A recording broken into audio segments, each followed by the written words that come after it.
We have a lot of ground to cover in this session, so welcome to all of you. I know most of you and deeply love most of you, so thank you for being here.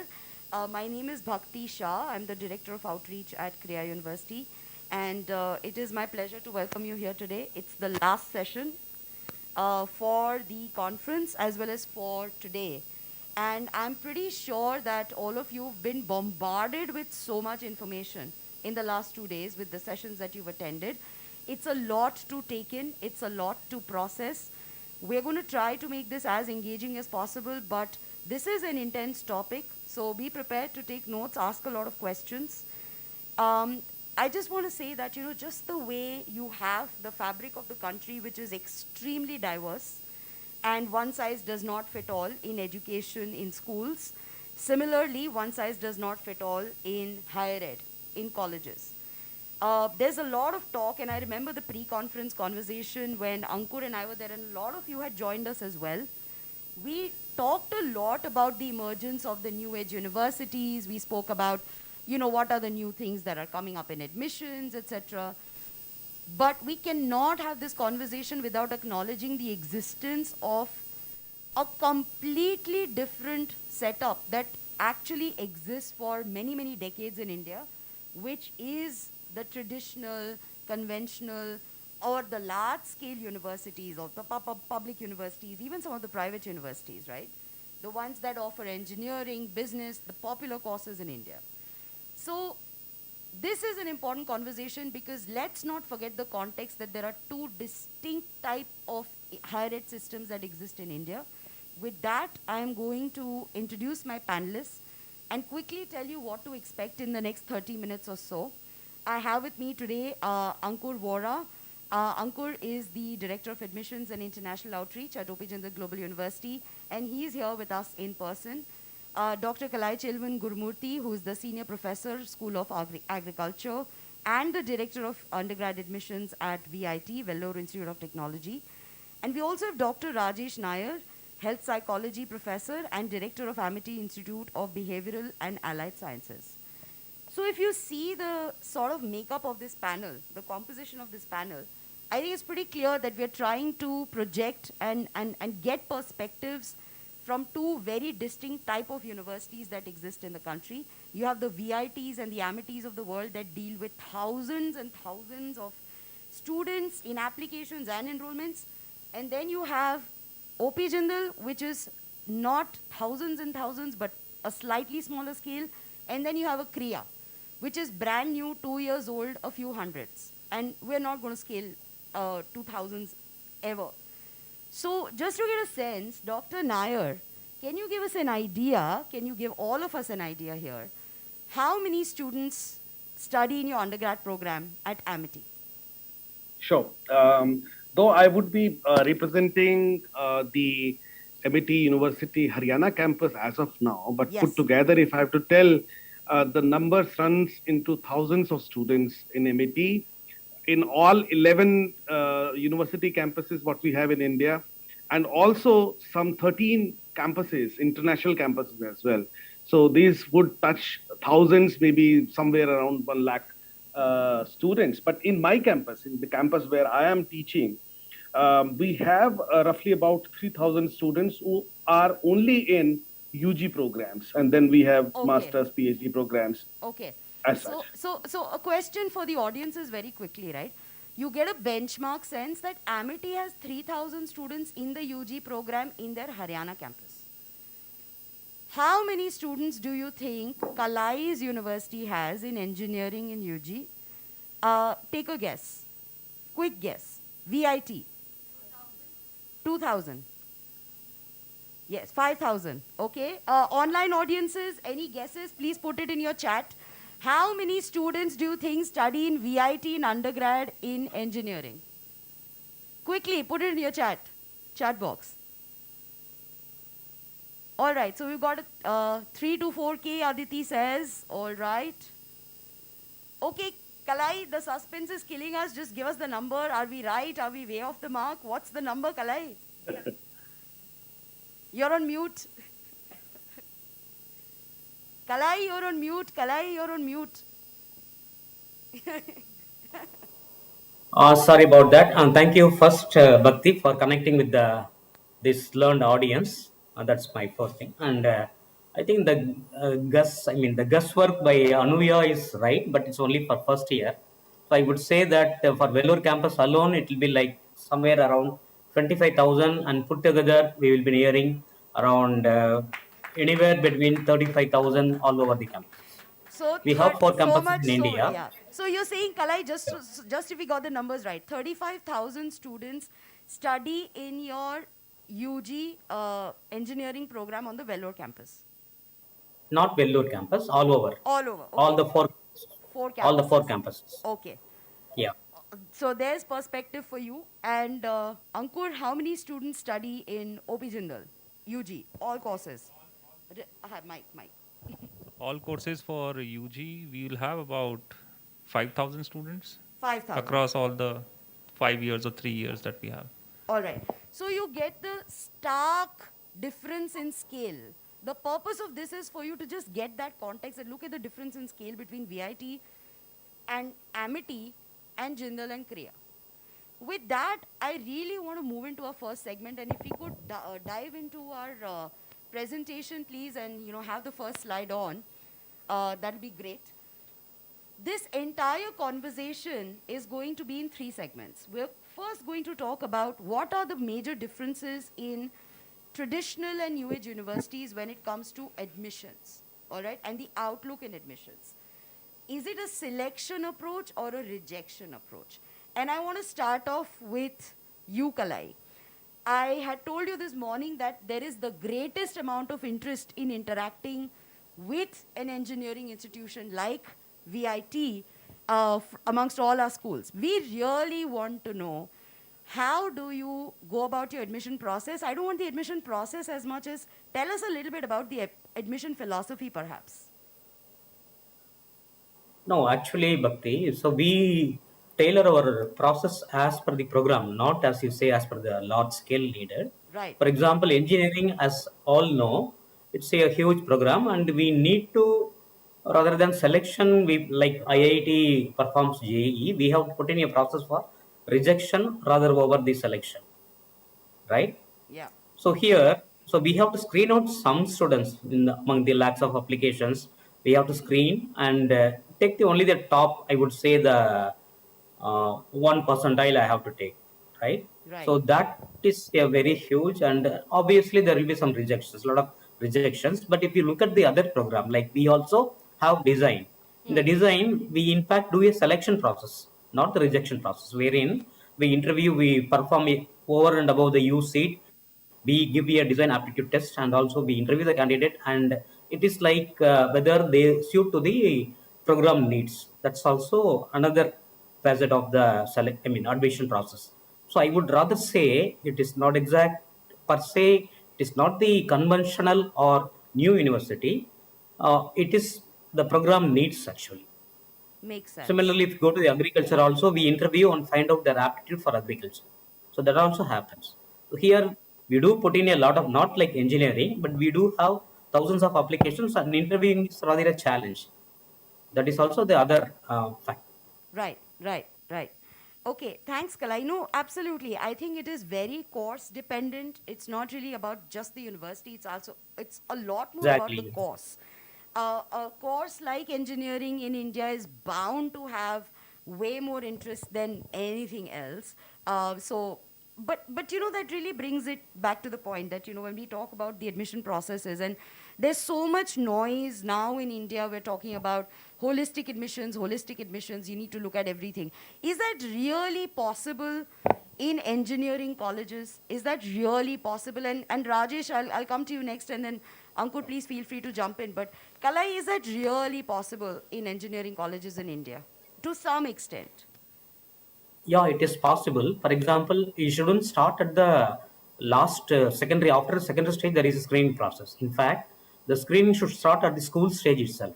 If that happens, there will be holistic. For example, you have we look at only the marks either in the plus two or in the screening exam. So in addition, we should have an aptitude quotient. It's like emotional quotient, like intelligent quotient. We should also have an aptitude quotient. If that can be measured at the school level, then it is possible. if you look at the, even I would say that there is a lot of diversity in the schools, and so far there is no effort to normalize all the boards. If you take the boards, I think there is minimum 40 boards in India, and normalizing all the boards for one program, for example, we get, for other programs also we get something which are based on +2 marks. So normalizing is a very difficult process. Instead, if you go by a percentile, if the each board gives a percentile, that will be easy for us. And over and above, we also need some kind of counseling system, or maybe measuring the aptitude for the particular program. That should be instilled either at the school level or at the board level, Right. or if that is not happening at the university level, we have to install that. Okay. We have a lot of counselors here in the room. A quick question, counselors, principals, also with us here online. When we talk about the counseling process in schools, right? If students are geared towards engineering, what is typically your approach? Do you encourage them, and how do you encourage them to really verify, validate whether that interest is worth pursuing? How do you help them through that process? Because what Kalai just said right now is a very pertinent point, that forget at the university level, at the school level, if you're helping the child filter his interest, and getting that vetting process underway, which is what we are all here for, counseling. Can someone share, maybe online or in person, how do they manage students and parents who want them to go into engineering? How do you manage that? Would anybody like to share that? If the online audiences would like to share that, please raise your hand. From this audience, if anybody would like to share that, please feel free to raise your hand. Kavita? Kavita, you represent Vellamal Group of Institutions, which has probably one of the highest number of kids who go into engineering. It's a little difficult to believe that literally all of them are actually meant for engineering. So, I mean, what do you think needs to be done or is already being done at your institution? So, like you very rightly said, and he rightly said, not everybody is meant for it. But in India still, a lot of children's careers are decided by parental aspirations. Now, having said that,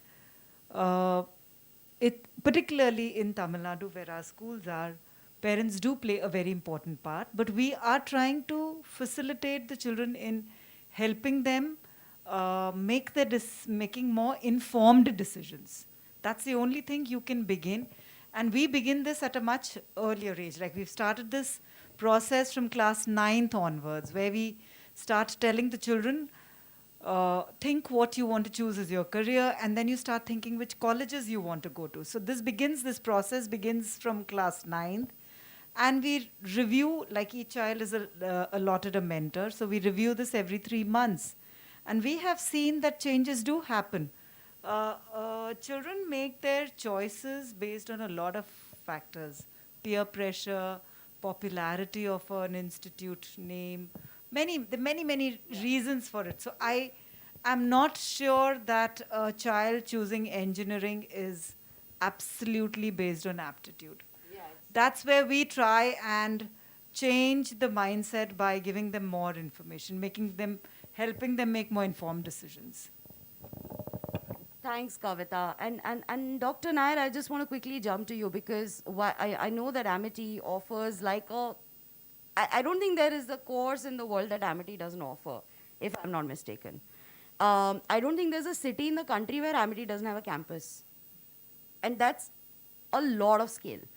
How do you, as an institution, really control quality in your admission processes? And how would you work back with counselors in that aspect to really sort of communicate the kind of quality or whatever it is that you're looking for? Because to be honest, we don't see institutions like Amity and VIT integrated too much with the K-12 dialogue. And I know that's starting to happen. Just the fact that the two of you are here, right, is a huge step in that direction. But what gives, Dr. Nair? What's happening? How do you control your quality? Sure. Thank you so much for posing that question. Now, I have two answers to it because first of all, I'm not from engineering background, but I'm from psychology background, and we do have sizable number of students aspiring in the field of psychology. So it's very interesting actually. So first answer to your comment is we are not in every city. We are only 11 campuses as of Almost. now. And definitely if the need would be there for quality education, definitely MET would aspire to be in other places as well. Secondly, we offer some 300 plus programs, right? And there is a serious thinking also which goes into running these programs, depending on, of course, job opportunity is something which would remain the key. And of course, experts' opinions, like those who understand the job market and the future potentials, the kind of competencies which would require considering the future. Now, answer is that like for all the programs, what I understand, we have different eligibility criteria, and the admission process also vary. Like for engineering management, we have entrance exams, whereas in case of other social sciences subjects, probably we may not have entrance exam, but we do look at the minimum requirements in terms of academic performance, in terms of the subject requirement. Like in case of psychology, in my university, we prefer giving PG to those students who have done their graduation Right. in psychology. Right. So that is there. Then you see, with regard to the aptitude tests, now we, since I am from Department of Psychology, we go to the schools, interact with students in Delhi-NCR at least, where I have been, and many other places where other colleagues would be going, and we do help school principals, headmasters to conduct aptitude tests because we have those tools Okay. available in the department.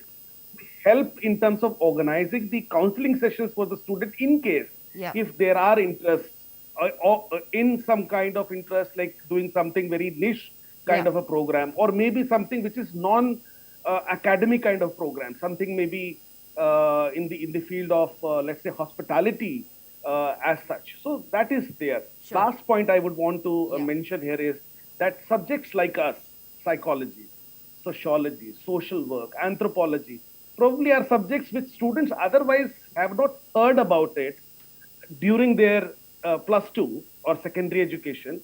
So naturally, this opportunity of reaching out to the students at their campuses, interacting with the schools, is something I think probably was not done in Sure. my school. I definitely miss that. This informed decision is something very nice for the students because they know what they are trying to do Yeah. from their efforts, Yeah. right? Yeah. Thank you, Dr. Nair. Okay, I'm going to thank you. request all the panelists to keep the responses under a minute. We have a lot of ground to cover. But what really comes out of this, and now that brings me to you, Ankur, we've established that, of course, I mean, it's a no-brainer that the admission process depends on the course. Sure. But Ankur, there is a difference in philosophy, isn't there? I mean, let's talk about that because the whole aspect of selection versus rejection, right? You represent Jindal. You have scale, but you also have new age. It's an interesting combination. Talk to us about not Jindal specifically, but talk to us about the difference in that philosophy. So thank you, Bhakti. For us, yes, we are a new age university. We are doing some pretty good work along with some other good institutions. But I just want to address first the topic at hand: admissions, selection versus rejection. Yeah.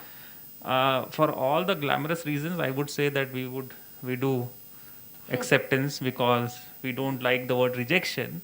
But when you look at the market and we look at some of the brightest students, how do they evaluate a college or a university by?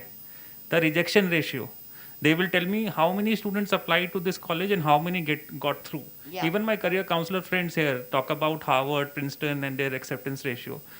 We talk about all about best fit universities and all that. Yeah. But if a best fit university is not in Ivy League or your acceptance ratio is not great, then immediately in their target sense, in mindset, changes that, oh, they probably select everybody that walks through their door. Yeah. So how do you create this balance where probably we will talk about the scale, but how do you ensure that if you are hiring or recruiting the right fit kind of students, maybe there are out of 100, there are 90 students that are right fit for you. but you don't reject them just for the sake of rejecting it.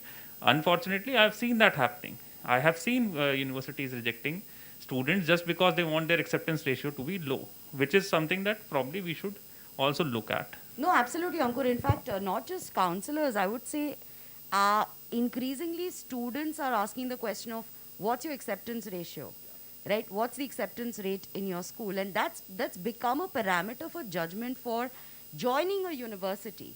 I don't know what that says, honestly. Hi, Sonia. It's so good to see you here with us. I don't think you expected me to call upon you, but so phenomenal to see you with us. Sonia, you represent a phenomenal institution. Talk to us a little bit about this whole acceptance ratio mindset. So look at the dichotomy here, right? On the one hand, we say, oh, we need to be inclusive, we need to have a selection approach. On the other hand, students are like, oh, but your acceptance rates are too high, you're not a good enough institution. I mean, what do we do and where do we go? What's your perspective on this?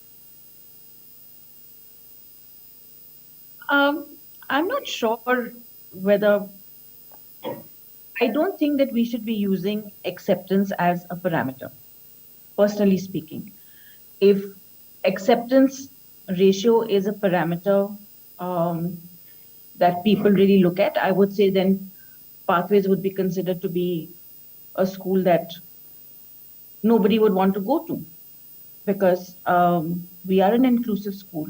So we take in, I wouldn't say everybody, but we take in most people that we feel we can coach and bring up to the level that they can possibly get to. But I do know that that students, when they're looking for universities, do think that if they get into a university which has a very low acceptance ratio, they find that they think that they've done really well. But I believe that looking for a university that is a best fit is better than looking for a university or getting into a university that has a low acceptance ratio. Right. And that, thank you, because for bringing up the term best fits. Sonia, thank you. I know I kind of put you in the dock then, just, out of nowhere. And when I just entered the room. Thank you for being so sporting, Sonia. But, thank you for bringing up the topic of best fit, and that's literally the next point for this segment, and then we can move on to the next. The concept of best fit, right? Counselors in the house, how many of you have heard of the term best fit? Please raise your hand. Yeah? Okay. What is best fit according to you? What does best fit mean? What does a best fit university mean? Anybody? Just have a go. There are no right or wrong answers. You want your kids to be participative in the classroom. I want the same from you. Hi, I'm just going to continue with something that Sonia said, which is that, I actually think it's wonderful that there are universities that are so inclusive. And rather than put them in the dock and, speak of them in a manner which is not really the most positive, I think, thank God for universities like you, who understand that children are across spectrum and students have different abilities, and too few universities do that. So when you talk about best fit, it's really that, so I think when it comes to being philosophical, we have a lot to say about what education is about. But the moment it comes to accepting at a university, suddenly, we have a different set of parameters. So the inclusivity that Ms. Sonia spoke about is really what best fit is. You're not just looking for somebody who fits in because he's an intellectual match, but he needs to be a personality match. Does he like a small town over a big town? Does he like fewer people around him? Does he like a competitive atmosphere? Or does he like the cold? Does he like the heat? Does he like the food? Yeah. All of those things, because while you and I, when we counsel or whatever, we speak about a person in silo, that child is going to go and live there for 3 years. Absolutely. So it's his best fit, not his mother or father's. Can you please just introduce yourself? Yeah, my name is Sangeeta Nag. I'm principal at Pathways. Oh, okay, great. Pathways in the house. Thank you. Big round of applause for Pathways for that contribution. Sangeeta, you spoke about cultural fitment. You spoke about, whether things like the cohort size, does the student really need one-to-one interactions? I mean, a lot more sort of intimate interactions with the faculty, or is he okay in a larger cohort? These are all real considerations, and that's exactly what best fit is. I mean, at Krea, for example, we always tell parents that, if your child if you value smaller cohorts, if you value one-on-one interactions, please come to us. If you're looking for a much larger canvas where there are a lot of thousands of students on campus, we are not the right place for you. We really aren't. Kala, I think you wanted to add something, right? Go ahead. Sorry, I'm going to mask out. I mean, I think there's a couple of things taking on. So one bit is about, I know we touched on acceptance, right? So the fact is, forget the ninth. I mean, from grade 6, they're looking to be accepted into an IIT in this country. People know that there's a very micro percentage that pass as chartered accountancy or get into an IIT. Doesn't stop students from trying. The challenge is, if these were the best fit institutions, India would have far better bridges and roads to be proud about. We would have owned the most patents, right? So it's clearly about jumping into an IIT or an engineering institution to jump overseas, because the whole idea is the best fit is me landing up in a job in Google in Seattle. Clearly, every choice can be compromised by the student, by the parent, to get to that. And through that process, there's a lot that goes through the gorges, that sinks through.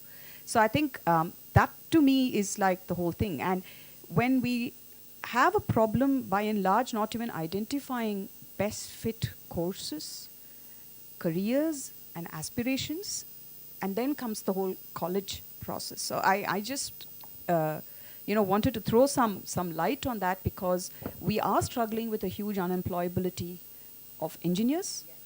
We are struggling with a lot of engineers unable to cope with what is happening once they are in the workplace. So I think that whole system, needs to be looked at. And I guess the best fit for a student is about the pathway, not just the college, but that whole pathway to where you want to end up as well. I'm just observation. Thanks. Thanks, Kala. Yes, okay, go ahead. I think we're not going to have a Q&A section because all your Q&As are happening right now, but there you go. This I wanted to speak to Kalai sir. This is Seshadri Kulkarni from Gulbarga, Karnataka. It's a small town. Sir, whose responsibility is this, making the students employable? She spoke about unemployability among the engineers. Employability improvement is whose responsibility? Whether it is parents or the institutions. Because when I was in Satyam, I have rejected 2 gold medalists from Gulbarga. My own city, my children who attended the interview, they failed miserably. Academic excellence is there. They have huge, good percentage, gold medal, everything is there. But employability skills, they are lacking. Why we are not focusing on that? All right, got it. Sir, I think, Kalai, if you were with us for another 10 minutes, we'll take that in the Q&A, please. I would request all the audiences to keep your questions, make a note of them. We'll absolutely do a Q&A. And Kalai, you're going to be a very popular man today, so please stay with us till the very end. Okay, so I think if I would just sort of wrap this segment, because there's a lot of conversation that has happened about best fit. Let me bring this conversation back to dichotomy, right? So what is the dichotomy that we're looking at here? We're talking about, on the one hand, we are saying we need to have a selection mindset, right? We need to be inclusive. On the other hand, the flip side of that is that students look at acceptance rates of universities. And then the other dichotomy being that in a country our scale, for engineering colleges like VIT or any other engineering college in the country, the sheer number of applications that they receive, right? How is it possible to have a selection mindset in a setup like this? And we are not here to really give answers. This is too complex and nuanced a conversation. We'd probably require like many more of these. We are not still going to get to the response, but the idea is to just start this conversation that let's acknowledge that this dichotomy exists. There is a challenge, and maybe there isn't a one size fits all. There really isn't, because there are students who want to go into engineering colleges of that scale and they will go there, and there are students who want to come to new age universities and go through those rigorous selection processes, and they'll come here. So it's not a one size fits all. That we would sort of maybe pause the admission conversation there, unless one of the panelists wants to add something very quickly for 30 seconds, and then we move on to our next segment. So Rajesh, Ankur, if you want to add something, this is the time. All right, perfect. Let's move towards the second dichotomy, right? One is, of course, how do you bring the students in? How does your input happen? Now, while your students are in college, I'm going to have, when I was making this presentation, I really thought this was a really strong way to propose the dichotomy, which is, are those who wander lost, or not all who wander are lost? When you're in college, right, on the one hand, you have the engineering approach or the traditional approach where these are your subjects, this is what you have to do, this is your classroom curriculum. And then you have your new age universities where they say, hey, year one, explore yourself. Take your time, change your subjects, change your majors, no problem, right? And that's somewhere wandering, isn't it? So let's delve a little bit deeper into this. Ankur, talk to us a little bit about the fact that in Jindal you have multiple courses, right? How do you navigate the curriculum and the experience on campus? Not curriculum so much, but the academic experience on campus. So for us, we are a liberal arts college. Yeah. So for us, not all who wander are lost. Definitely, we love those students who are still exploring, who want to have interdisciplinary exposure and connect the dots, basically within the larger ecosystem of education disciplines. But if we talk about India as a country which forces 15-year-olds, 16-year-olds to pick their lifelong career choices and then go into one field and specialize, and probably that comes from our position as a third world country. When we got independent, the idea was always to set up engineering institutions. So you had the IITs come up, you had the medical institutions come up. The priorities of a young nation were to build the institutions, and they thought in institutions like IITs will build engineers, the medical institutions will build doctors. That was required by this country. As Kala said, that really didn't happen because people started using that as a stepboard to go abroad and go to probably today's Google, but probably at those times it was GE or other big manufacturing companies in the US. That is the issue at hand. No, but Ankur, I'm sorry to interrupt, but I understand you have liberal arts, right? But what about law? Law is also taught through a liberal arts approach. That's what I'm asking. Absolutely. Yeah. So tell us a little bit about that, because liberal arts is obviously everybody understands. So anything, be it not only law, be it our business school, be it our journalism school, be it our art and architecture school, every school is interconnected in OP Jindal Global University. We have this year we recruited about 3,000 odd students in about 21 undergraduate programs. All of them are interconnected. So we have a concept called crosselectives, wherein a student from the law school can take up a course from my government and public policy school, or he can take up a course on literature from my school of liberal arts. Sure. That is possible for, and may I use the word, for an elite institution like Jindal. We are a fully residential university. There is a hell lot of investment that has gone in building that university and campus and the ecosystem, and having those kind of faculty members also that understand and appreciate that kind of ecosystem. Sure. How well you can scale up in the entire country is a different question. It's not easy, and NEP talks about bringing in that kind of a change and approach to our education system, which is a good start. But how do you implement it in a country of the range and diversity like India is the question that has to be answered. But Jindal, definitely, it's a fully interdisciplinary university with lot of options, lot of flexibility, and all those wander are not lost at Jindal. Sure, fair. I mean, I think, like you said, right, Jindal is it's a different kind of university. There's a lot of investment that's gone into, a lot of thought that's gone into how you can offer cross electives on the same campus. It's fully residential. But Dr. Nair and Kalai, right? You also, your institutions also offer a lot of different disciplines. How does that dynamic work? I mean, do they sort of, is there a lot of collaboration, or do they work in silos? Whoever would like to go first. Dr. Nair, please go ahead, and then we can come to Kalai. Okay. Yeah. Okay.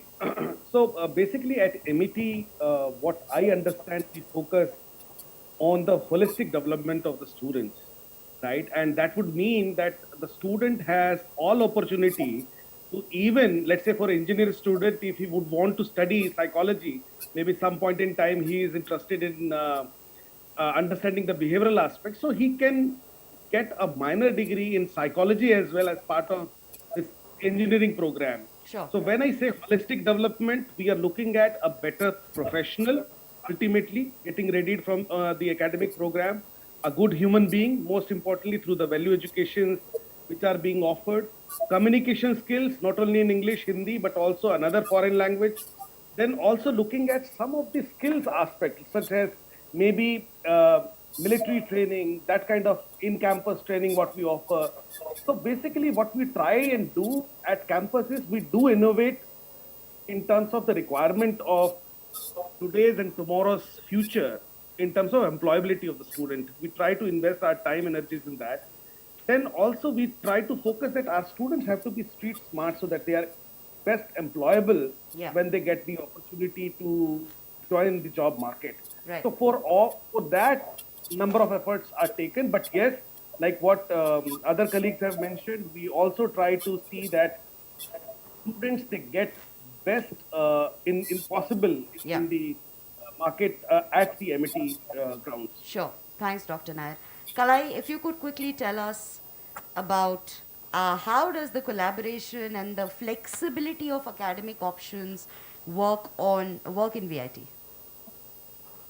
Yes, Bhakti. So, a decade ago, we introduced a system called fully flexible credit system that is called as FFCS. So, this allows for we divide the credits into four types: universal, university core, university elective, program core, and program electives. So this looks onto, for example, we have another section like engineering or core discipline. Then we have elective discipline. Then we have joy courses. Then we have communication courses. That also another set of devices.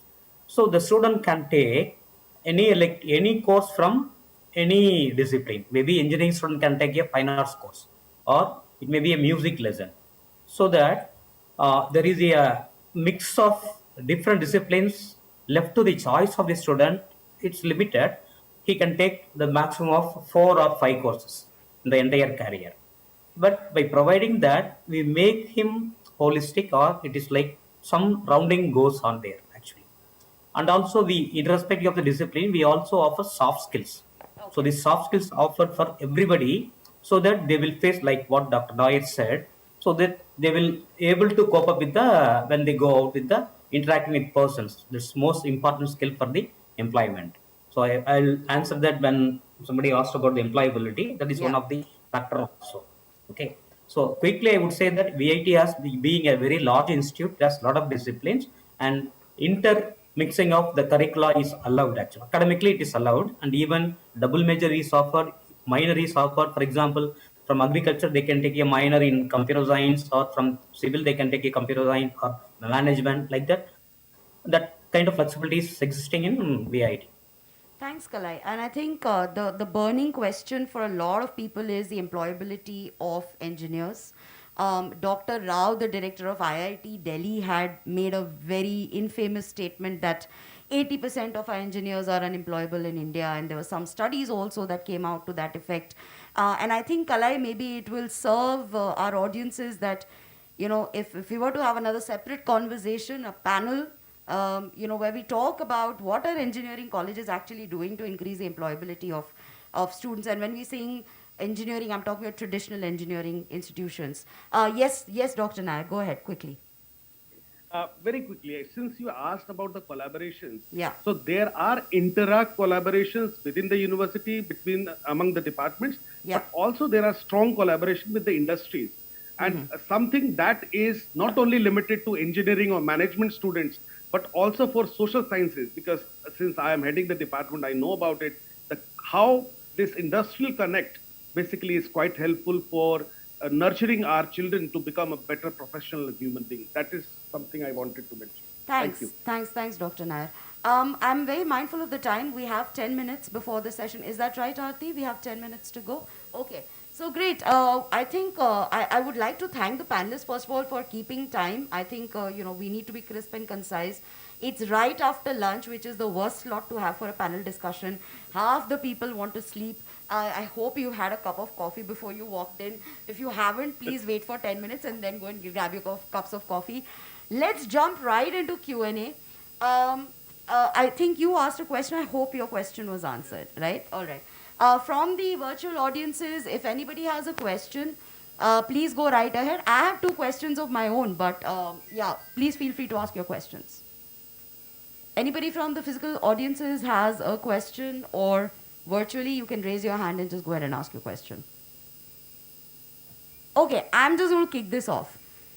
Is it really realistic? I had started off the entire session with that. Is it realistic in a country like India to expect institutions like VIT or Amity that are dealing with such large scale, right, to really be able to implement a great level of customization when it comes to their admission processes?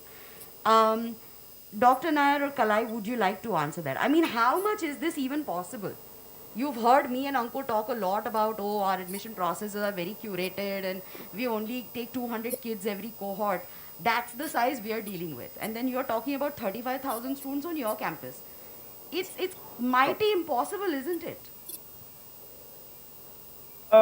See, I don't think means those who know MET in terms of infrastructure, right? It is not a big challenge, I would say, in terms of having more number of students. But my sense, based on my experience in the sector, is that the numbers are basically as per the requirement. Means it's not that beyond certain capacities you can go, because that would not have a very what do you say, tangible or focused kind of orientation.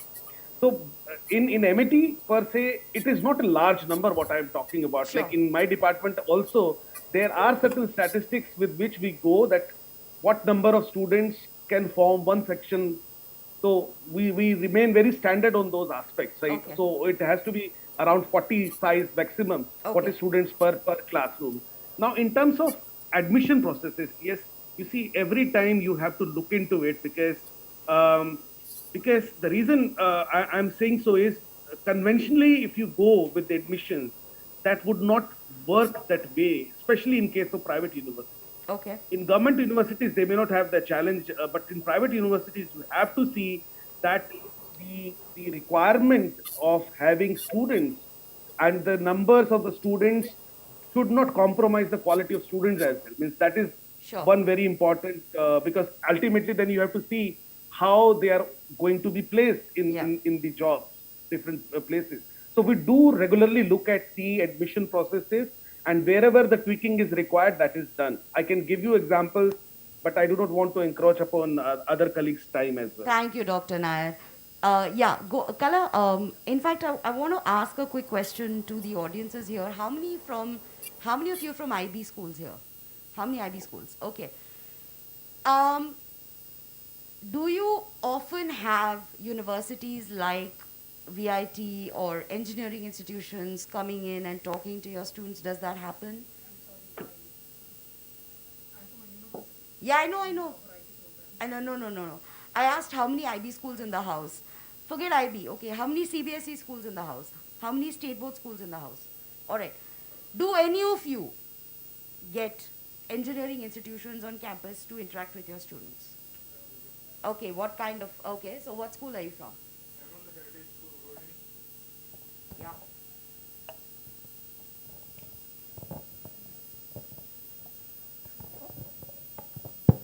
Hello, yeah. I'm from the Heritage School, Rohini, and myself, James. Yeah. You want to know what kind of universities Yeah, comes what in? kind of interactions do you have with engineering institutions? I mean, and what kind of institutions come to your campus? They come and explain their disciplines and the depth of those disciplines coming into it, and what is the requirement for getting into those disciplines. Okay, and what kind of institutions? Like what kind of engineering colleges? Like Shivnadar, That's still Amity, New Age. yeah. So, that's New Age. Okay. Amrita, so these all Ashoka, sometimes Ahmedabad. Sure, though, yeah, but they are not engineering institutions like hardcore liberal arts, engineering. Yeah, I'm specifically talking about that. Kalai, because, I want to draw the context back to the kind of people who are here with us today, and the audience is K-12, right? These are counselors, principals.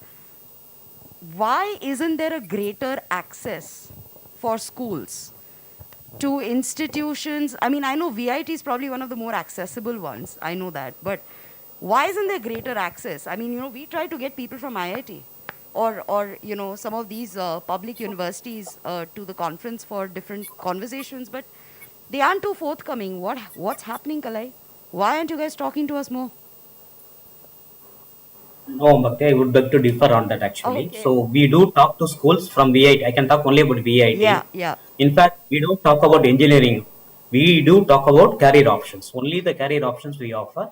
As you might have known from your previous role, we do connect with, for example, wherever possible, we try to interact with schools directly. Last year, perhaps despite the COVID, we talked to around 12 or 15 schools only. To be frank, many principals do not come forward.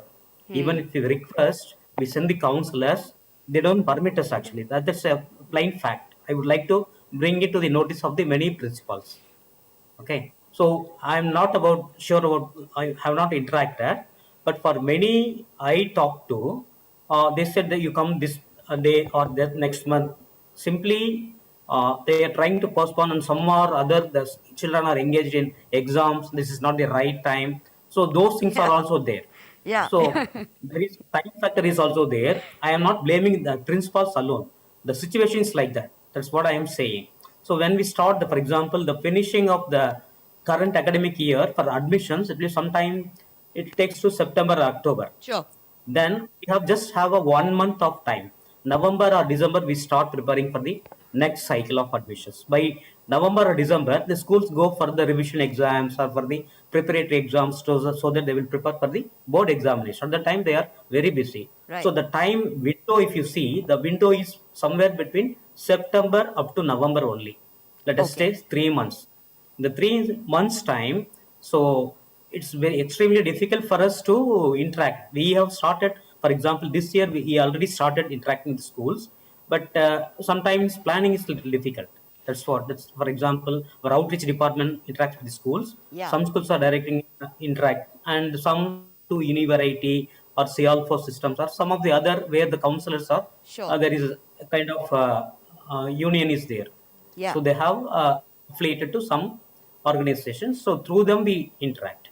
Kalai, thanks. And I think I couldn't find a better note to really end on, because access to public institutions is hard for schools. Okay, all of us are extremely accessible. You will see us in every conference, every panel discussion.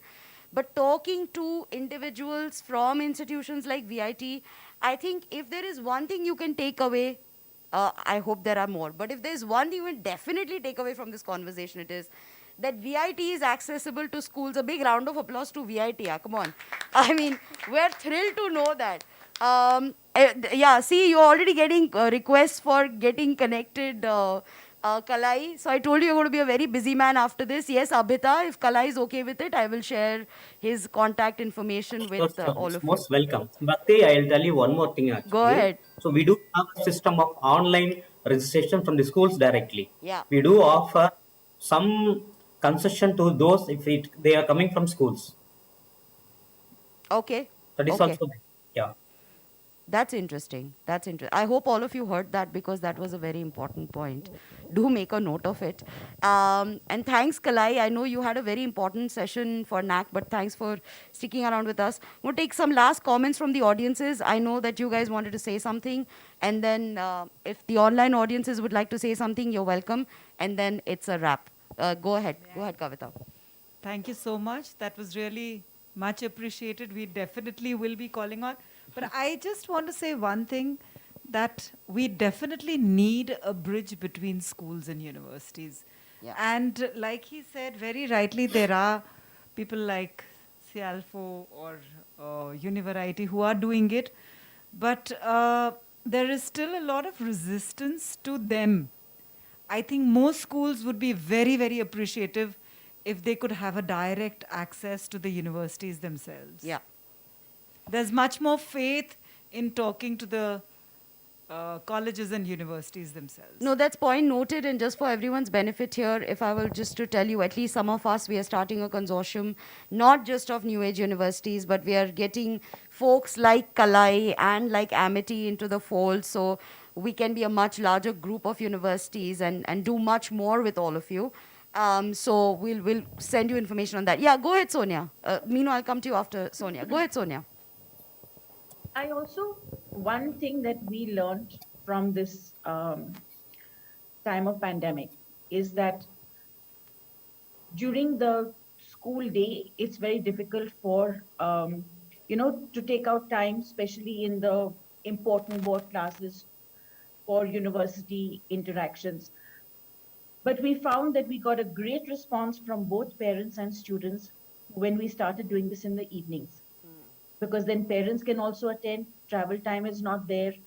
So I really would request universities to really look at having these outreach programs more in the evenings now. Now the virtual space is so comfortable for everyone. Yeah. It's not needed that you have to go traveling to various schools, and you can cover so many more schools in one session. So that was my recommendation, that we all look at doing this out of school time. Absolutely, Sonia, and that's a very valuable recommendation. I think we're all just constantly trying to figure out ways to work better together, smoother together, less hassle. I've got a lot of feedback from universities saying, "Can you all just not come together? Like, do I have to talk to 100 universities in 2 months?" And we understand that, right? So we are working towards it. In fact, Ankur and I are at the helm of a lot of these things where we are collaborating with other universities and saying, "Hey, you know what? We're just going to come in as a big group and then just tell us what needs to be done." I'm going to quickly take a comment from Meenu. Meenu, okay, it was like a joint comment. Go so ahead. actually everything has been included. I just wanted to tell Kalai one thing. Yeah. That I have worked in the school sector for 25 years, and in 25 years I have only received the poster from VIT. So please, we would like to see the people, from VIT and not the poster. So you're seeing him right here. He's here. Yes, this is the first time I am seeing somebody. See, last year we have been sending counselors to schools actually. Yeah. And around. If you say a date, we will definitely come. Yeah, and Kalai is true to his word. They are now very committed to interacting. You know that OP Jindal, Amity, and Krea University, Ashoka University, we're all always there. We are proactive. But now universities like VIT are breaking the mold. And I would like to end on this note that yes, there's a lot to be done in bridging this gap, not just between schools and universities, but between universities and universities. It's hard for us to connect with them. So I can imagine how hard it is for you to connect with them as schools. But Kalai has sort of set the tone for a lot of others to follow suit. I'm expecting a lot more public engineering universities to come into the fold. That's also the aim of the IC3 Indian Higher Ed Committee, to get in more IITs in the fold. IIT Gandhinagar has already started engaging with Ganesh and all of us. So we are very excited about that. Thank you, all of you, for your time. I'm very particular about time. So it's 3:18. We're 3 minutes over time. Aarti, thank you for your patience and all your coordination. Audiences, please go ahead and share feedback, hopefully good feedback. Thank you very well. Thank you very much. Thanks, Abhita, for your participation. And thank you, live audiences, for being here and taking the trouble of coming to this conference in person. It is so heartening to see all of you here in person and have a conversation. Thank you so much. And that's a wrap for the IC3 conference, 5th conference, the last session for the last day